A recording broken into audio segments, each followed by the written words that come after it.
Lesson 2, defining general angles and using radians measurement.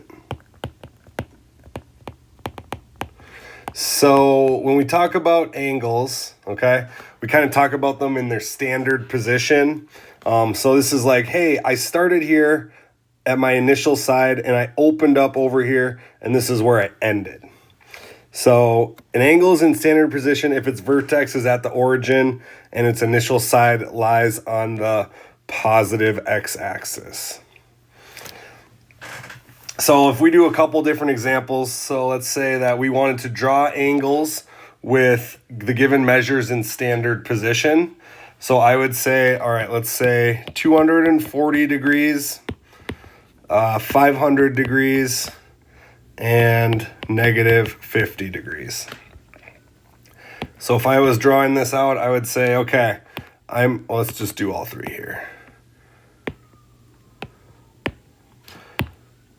I'm going to start right here, and I'm going to open up 240, 90, 180, 240 is going to be about right here. Okay, so that's going to be 240 degrees. And you can think about it as like being 60 degrees past 180. So it went 60 degrees past 180. For 500, it's like, hey, I'm going to go all the way around 360 degrees and some more. I'm going to go actually, so this is my 500 degrees. I'm actually going to go 140 degrees past 360. And then if I have a negative degree, so now I'm going to go the opposite direction. I'm going this way where it has negative 50 degrees. You are also going to have to find coterminal angles, which just means coterminal kind of means they end in the same spot. So coterminal end in the same, like the same line, let's say same line. That's a little more mathy. So like if we look at the angles 500 and 140, okay? 500 was all the way around, ended up one right here. 140 just went right here, still ended up in the same spot. So those two angles are coterminal. So you might be asked to find one positive and one negative angle that's coterminal with one. So if I said, all right, I want you to find two angles that are coterminal with negative 45 degrees. Well, I would say, all right, here's my original negative 45 degrees. And I could choose to add 360 degrees going all the way around like this and then ending right here from negative 45 plus 360. I'm going to get 315 degrees. So 315 degrees is one coterminal angle. That's a positive coterminal. I'm also going to do a negative coterminal angle by subtracting 360. I'm making it, so I'm going to start here and I'm going to go all the way around 360. I'm going to go one more time and I'm going to end here. And that would be negative 405 degrees. So again, thinking about spinning in complete circles, adding 360, adding 720, subtracting 360, subtracting 720. That's how you're going to find different coterminal angles. Another thing you're going to be asked to do, and again, hopefully this is review from geometry, but you need to convert between degrees and radians. So degrees to radians, and then we'll do radians to degrees. So whatever our degree measure is, we are going to multiply it. So we're going to take our degree and we're going to multiply it by pi radians, and then divide it by 180. Whereas when we want to do the opposite, when we want to go from radians to degrees, we're going to take our radians and we are going to multiply it by 180 and then divide it by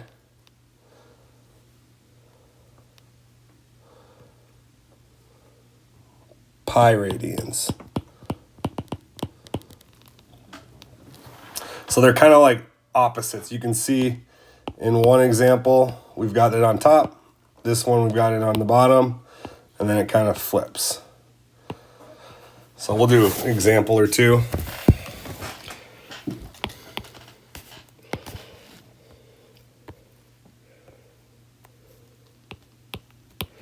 So convert 125 degrees to radians.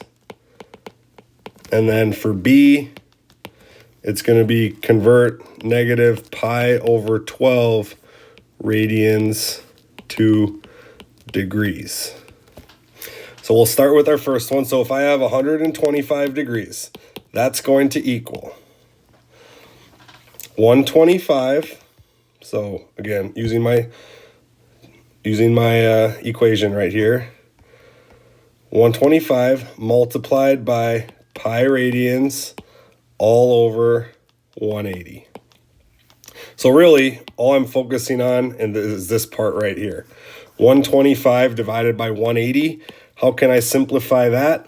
Well, I can simplify that by dividing by 10, I think. No, dividing by 5 for sure. We'll divide the top and the bottom by 5. 25 over 36 pi radians. Going the opposite direction. Okay, I start in with negative pi over 12 radians. Yeah, I gotta add that. Pi radians. Again, it's just a different way to measure the same thing. We're going to take negative pi over 12 radians multiplied by 180 pi radians.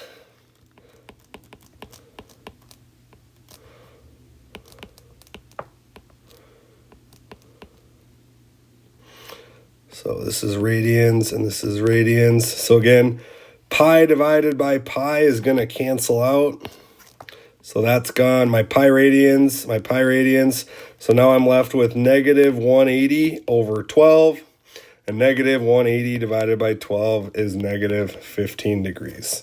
So negative pi over 12 radians, pi radians is equal to negative 15 degrees. And 125 degrees is equal to 25 over 36 pi radians.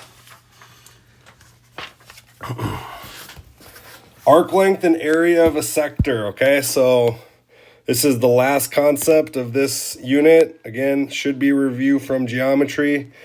Let's probably just take a picture of this.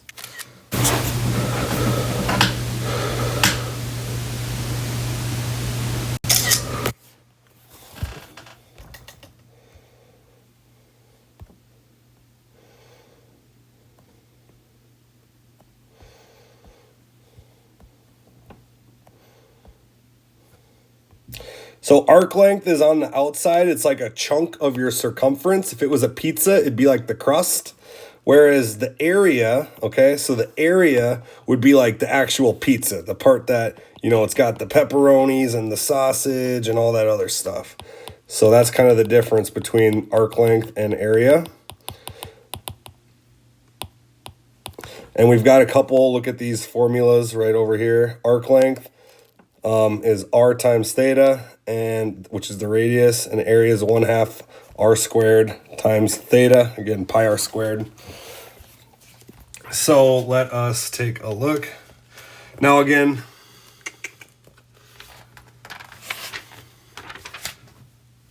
probably just easiest to do an example.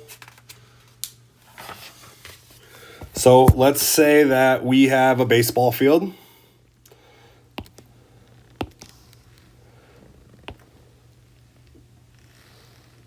Okay, this is the outfield fence. And then it's from home plate, which is, so you got your infield, whatever, right here.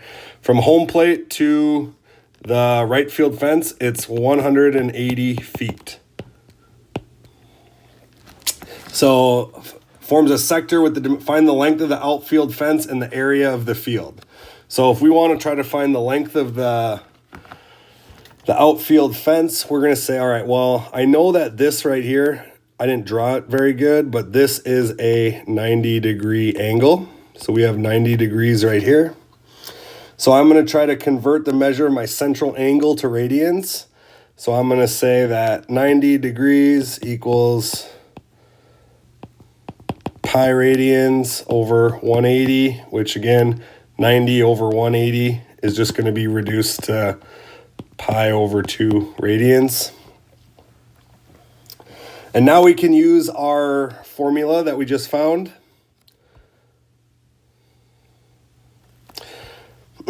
So if we're looking for the arc length, which again is my length of my outfield fence, I'm going to say that it is r times theta, which equals 180 times pi over 2.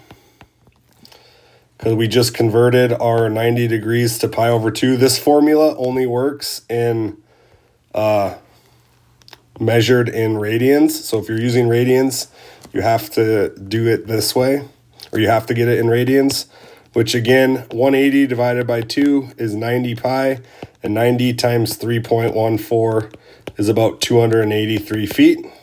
So that means the outfield wall all the way around here is about 283 feet.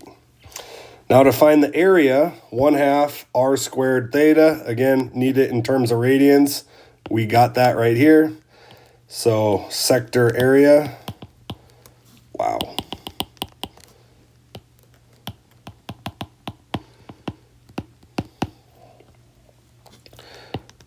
Equals 1/2